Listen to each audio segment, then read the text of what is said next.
since we've been able to do a recording or YouTube or anything. We've actually been moving. I know everybody knows how much fun that is. It's about like pulling teeth or, you know, bamboo shoots under your fingernails, all those kind of fun things. But we've actually gotten a little settled, so we're going to get back to what we like to do, and that's these YouTube videos. Also, I wanted to make mention that I so appreciate everybody's comments, and thank you for the suggestions and the likes. You guys are the part that makes this fun. This makes it a good thing to do and to keep doing it. So please continue on, make the comments, it helps us be happy around here. Anyway, so today, I don't know if you remember, but the last one we did was on barbecue ribs. And if you missed that one, please go back and watch it because they are totally awesome. But we're using the ends, the rib ends, off of the smoked ribs that we did. We put them in the freezer, and so we're going to be using those today in our collard greens. Now, is that southern or what? Little thing about collard greens. Now today, for the sake of time and making it easy, I have purchased some cut up collard greens, basically so I'll know how much is in each bag and how much I'm serving, so we can know how much sodium is going in each serving. Of course, you can buy these fresh from the produce department, you know, the big leaves. You can buy them at the farmer's market, or you could even grow them in your garden. Biggest thing you want to remember is kind of like what they did here. Wash them really well. Put them in the sink with water, soak them, get all that dirt out of them, because you know they grow in the ground, and so there's dirt on them. So you want to rinse them really well. Scrub them even, not with soap, of course. And not with really a brush, but with your hand. Just kind of wash all that off. And then there's going to be this real heavy stalk. Cut that stalk out. Cut that piece out of it. Cut them up like this if you want to, or you can leave them in big leaves. It's however you like them. Anyway, this is what we're using today. So moving along, the recipe is we've got a pound of collard greens. I am using 2 slices of bacon. Now normally I would use practically the whole pound of bacon in my collard greens, but I'm cutting back on that sodium, and I'm using these ribs to help with some of the flavor. We've got 1 teaspoon of garlic.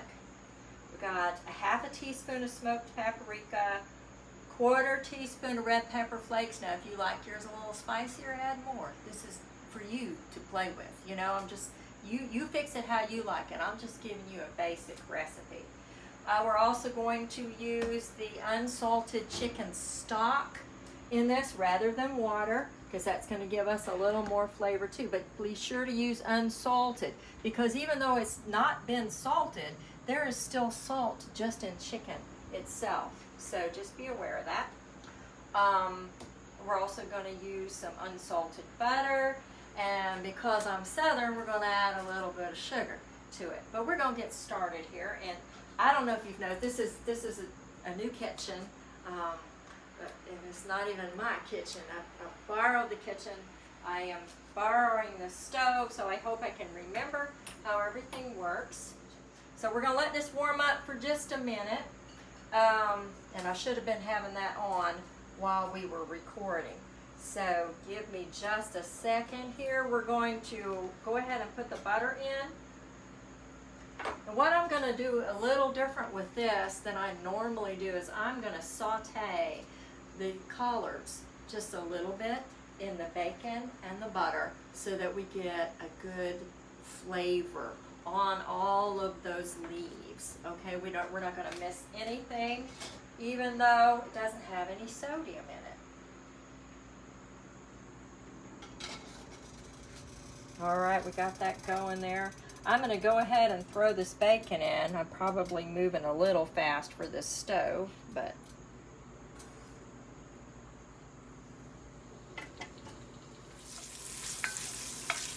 okay, we're going to let this go till it's about somewhat translucent, and then we're going to go ahead and start adding these collards in. A little at a time. We don't want too much at a time because then your pot is going to get overwhelmed. It's going to start screaming at you going, wait, I can't do anything. Okay, y'all bear with me. I've not used this stove before. How scary is that? So these are going to cook down. I don't know if anybody's out there that has never cooked collards before. These are going to cook down not as much as spinach would, because spinach will just practically disappear on you. You know, you could have a pound and then you've got like a quarter cup by the time you get it finished. But we're going to see how I'm stirring this and letting the flavors just get all over this. See how that's cooked down quite a bit. I'm going to reach over here and get some more. I'm trying not to get into the camera with my big old arm.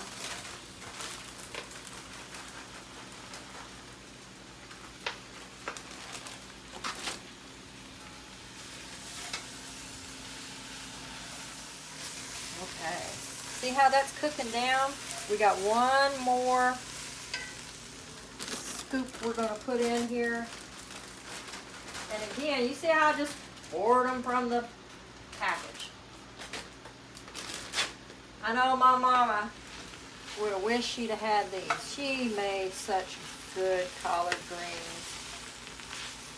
I lived in Oklahoma for a while, and when I would come back to see her, she'd say, what you want me to fix you? Collard greens, please, Mom. So she'd have to wash them and cut them up. But she would. She's so sweet. I miss her every day. Miss you, Mama, every day. All right, so now we're getting this all sauteed here.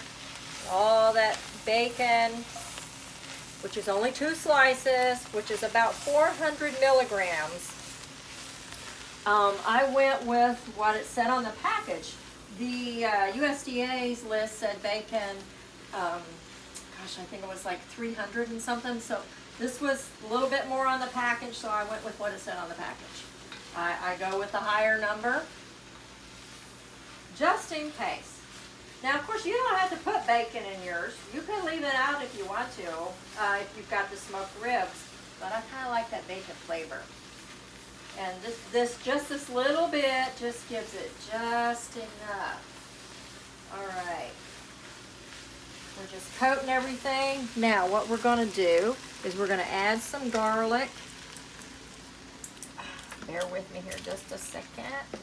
And we got about a teaspoon of garlic we're going to put into this. You, of course, can use the fresh. Look, it won't fit. So we're going to do 2 half teaspoons. And yeah, I'm not measuring perfectly because my family likes garlic, so, you know, it's a little garlicky. They're okay with that.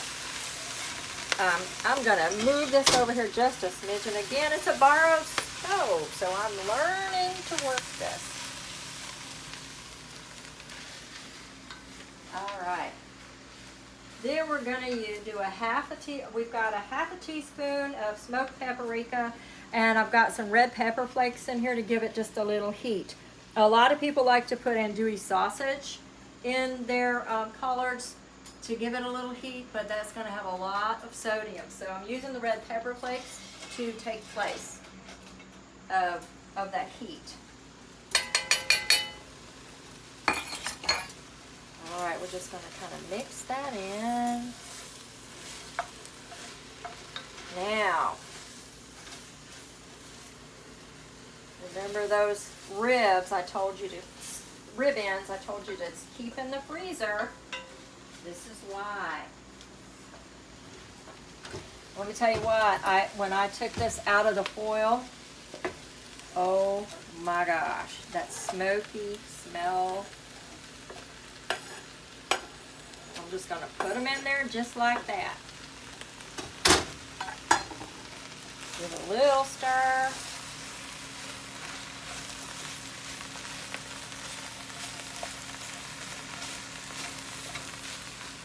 Now, we've got that unsalted chicken broth or stock. I'm going to go ahead and pour those in. Now you can do 2.5. I'm going to go with about 2.5 to start, but I'm thinking I'm going to go ahead and add the rest of it. Because I like to get mine, as it's cooking, all in the liquid. Everybody's got their way they like to do it. This is mine. You can do yours a little different if you'd like. Take the recipe and just fix it, you know, according to how you like it. So all it is just going with that low sodium and trying to make it where you enjoy eating. What is life without eating good food? And it doesn't always have to be full of salt. Okay, so we've got our chicken broth in. We've got everything mixed up. We sauteed everything together. Basically what we're going to do at this point is I'm going to cover it, and then we're going to just let it simmer. Get just a little bit of bubble, and tender up those leaves about an hour or so. We're going to check it in about an hour, see how it goes. And again, it's just up to your taste. If you like yours a little crispier, kind of al dente kind of thing, then that you figure out where it works for you. I'm going to go about an hour and check it. I like mine a little bit softer, so it might end up just a little bit longer, but we'll find out. Okay, so we'll see you guys in just a little bit.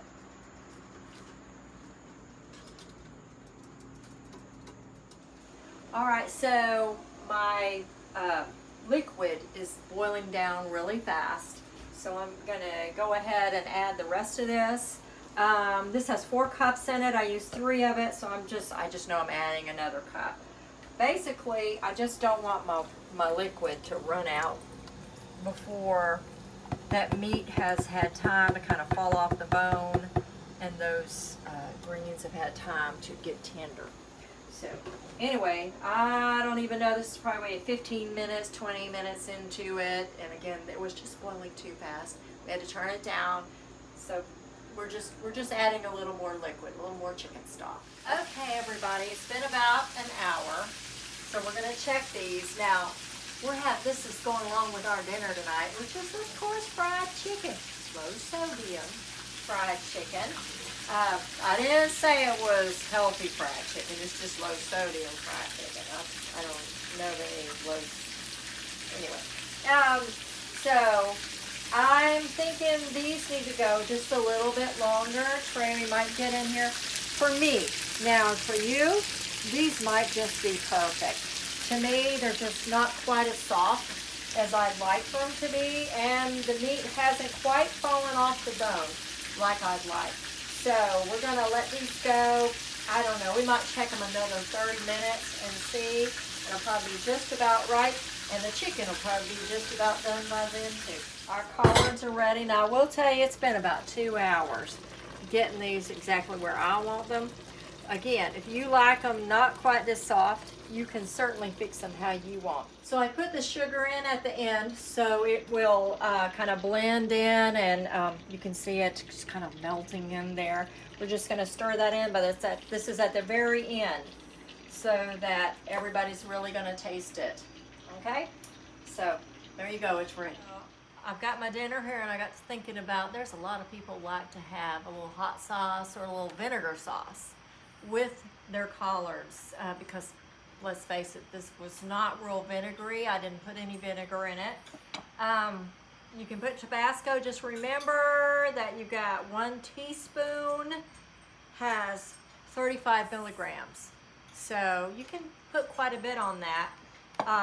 One other thing you can think about is doing your own vinegar sauce, little hot pepper vinegar sauce. Just do some vinegar, which has no sodium. Do a jalapeno, let it sit for a while, let it sit in the refrigerator for a while, and then just put that on your whatever you want, on collards, on meat, veggies, whatever. And that's gonna give you that twang that you're looking for, but not put the sodium. Anyway, make your own. Okay.